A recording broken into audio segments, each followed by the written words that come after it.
اب کتنے ایسے اولیاء ہیں کہ جن سے بہت کرامتیں ہوئیں، اور کتنے ان سے بڑھ کر مقام رکھنے والے ہیں جن کی ایک بھی کرامت کا ذکر کتابوں میں نہیں ملتا۔ تو ہم کرامت سے ولایت کو مانیں گے؟ ہم تو حضور غوث پاک کو اگر ان کی کوئی کرامت نہ ہوتی تب بھی ہم انہیں مانتے اور سردار اولیاء ہی مانتے، لیکن الحمدللہ ان سے بہت ساری کرامتیں ہوئی ہیں۔ لیکن اس کا مطلب یہ نہیں کہ جتنی بیان ہو رہی ہے سب کے سب صحیح ہے۔ جی ہاں، عجیب و غریب قسم کی کرامتیں بیان کرتے ہیں کہ پڑھنے اور سننے کے بعد لگتا ہے کہ اللہ یہ کیا ہو رہا ہے۔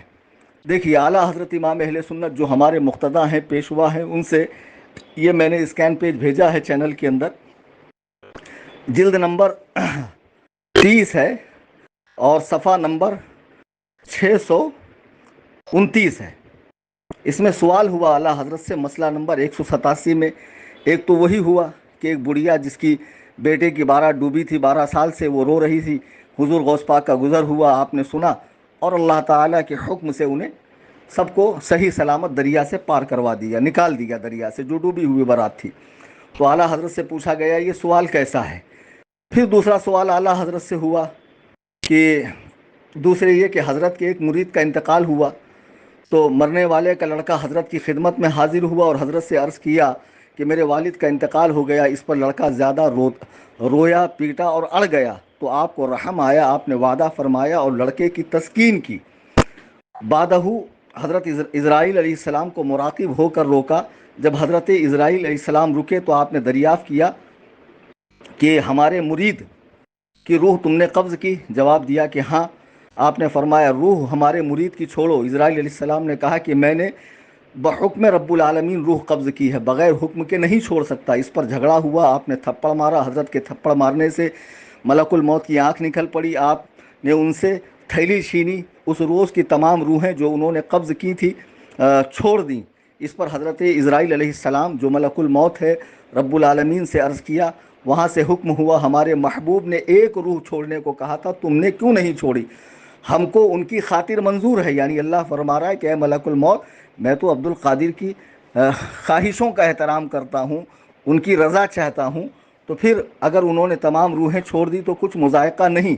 شرعاً ان روایتوں کا بیان کرنا مجلس مولود شریف یا واز وغیرہ میں درست ہے یا نہیں؟ بحوالہ کتب معتبر تحریر فرمائیے، بینو تو جرو، بیان فرمائیے، ثواب ملے گا۔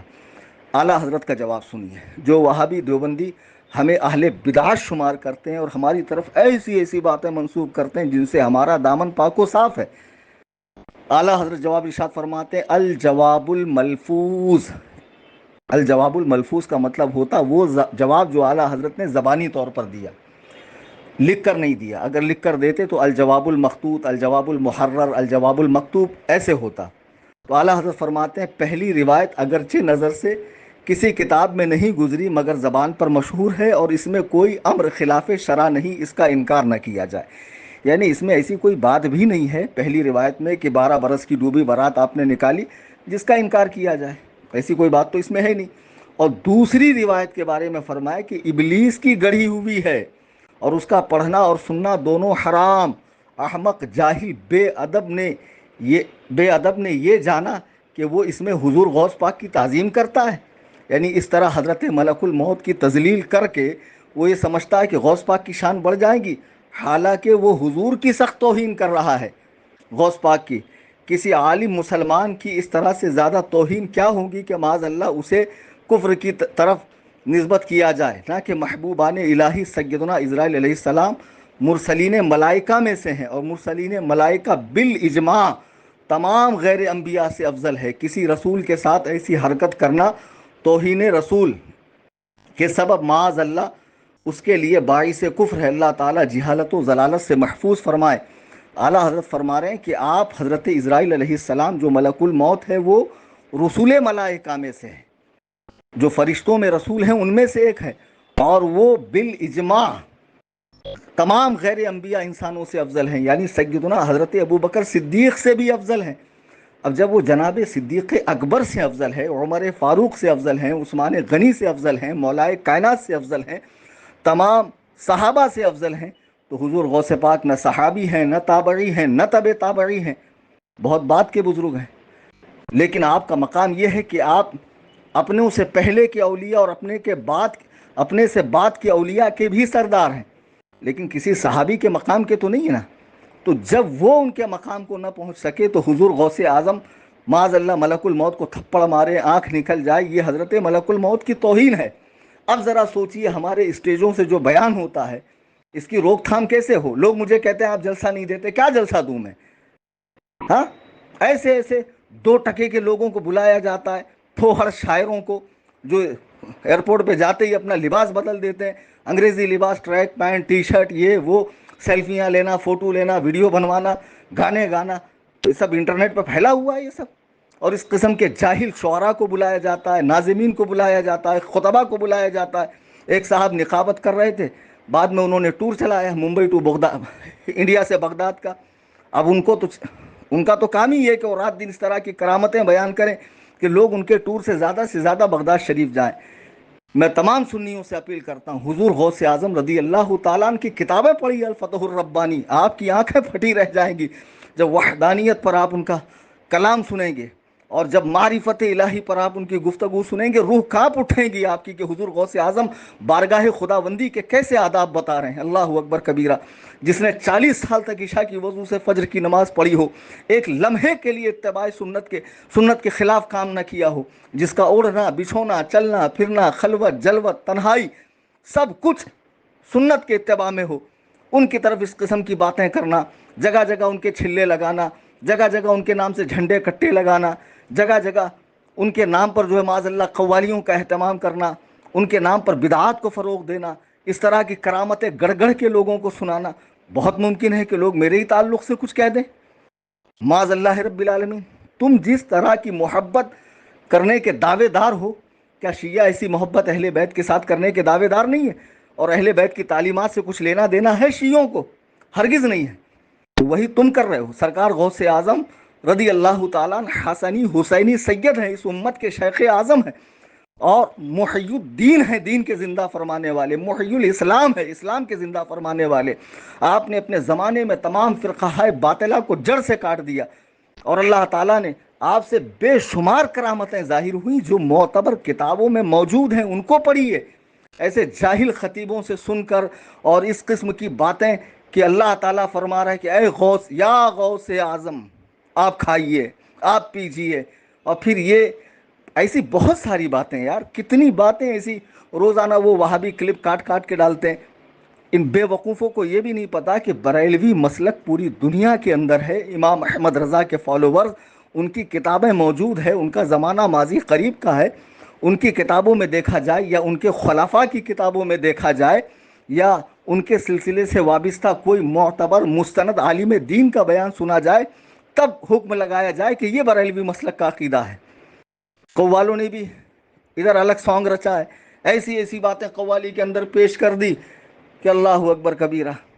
یہ مجاوروں نے، یہ 11ویں کے نام پہ دھندے چلانے والوں نے، یہ ٹور چلانے والوں نے، ہاں، اور اب تو عجیب و غریب اس کلر کا کرتا، اس کلر کا امامہ، اس کلر کے بلے، اس کلر کے وہ چھوٹے چھوٹے ٹیگز، عجیب و غریب۔ حضور غوث پاک رضی اللہ تعالیٰ عنہ کو سنت پتہ نہیں تھی؟ حضور علیہ السلام کا ارشاد ہے کہ سفید کپڑے پہنو اور اسی میں اپنے مردوں کو دفناؤ۔ تم نے رنگوں کو منسوب کر دیا، یہ فلانے سلسلے کا رنگ ہے، یہ ان کا رنگ ہے، یہ ان کا رنگ ہے، یہ ان کی پہچان ہے۔ اور جیسی 11ویں شریف آتی ہے، دکاندار 11ویں کی نسبت سے 791 روپے میں یہ چیزیں آپ کو ملیں گی۔ اب اس کو پہن کے پاخانے میں جا رہے ہیں، استنجا خانے میں جا رہے ہیں، کیا تماشا لگا رکھا ہے۔ حضور غوث اعظم رضی اللہ تعالیٰ عنہ کے سلسلے سے ہم بیعت ہیں۔ اعلیٰ حضرت اسی نسبت سے قادری لکھتے تھے۔ اللہ کے رسول علیہ الصلوۃ والسلام کی نعتوں کے بعد اعلیٰ حضرت نے سب سے زیادہ منقبتیں حضور غوث اعظم کی شان میں لکھی ہے۔ کیا تم اعلیٰ حضرت سے بڑھ کر قادری ہو؟ کہ اعلیٰ حضرت اس طرح کی پھوہڑ کرامتوں کو ابلیس کی کہانیاں بتا رہے ہیں کہ اس کا سننا اور پڑھنا دونوں حرام ہے؟